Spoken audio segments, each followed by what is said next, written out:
জাতীয় কবি কাজী নজরুল ইসলামের কবরের পাশে সমাহিত করা হবে ইনকিলাব মঞ্চের মুখপাত্র শহীদ শরীফ ওসমান হাদীকে।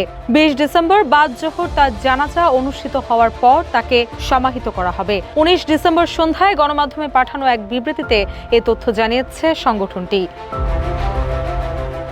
ইনকিলাব মঞ্চ জানায়, হাদীর মরদেহ হৃদরোগ হাসপাতালের হিমাগারে রেখে ইনকিলাব মঞ্চের কর্মীরা শাহবাগে এসে অবস্থান নেবে। মূলত পরিবারের দাবির ভিত্তিতে হাদীকে জাতীয় কবি কাজী নজরুল ইসলামের কবরের পাশে সমাহিত করা হবে।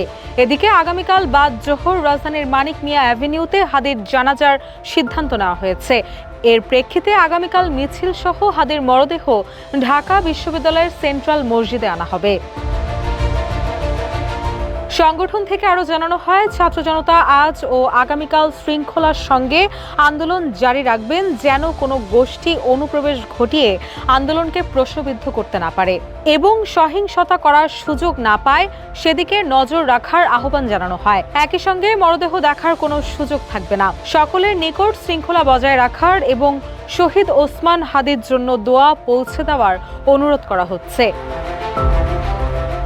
এদিকে আজ সন্ধ্যা ৬টার একটু আগে হাদীর মরদেহ বহনকারী বাংলাদেশ এয়ারলাইন্সের ফ্লাইটটি হযরত শাহজালাল বিমানবন্দরে অবতরণ করে। পরে তার মরদেহ জাতীয় হৃদরোগ ইনস্টিটিউটের হিমাগারে রাখা হয়।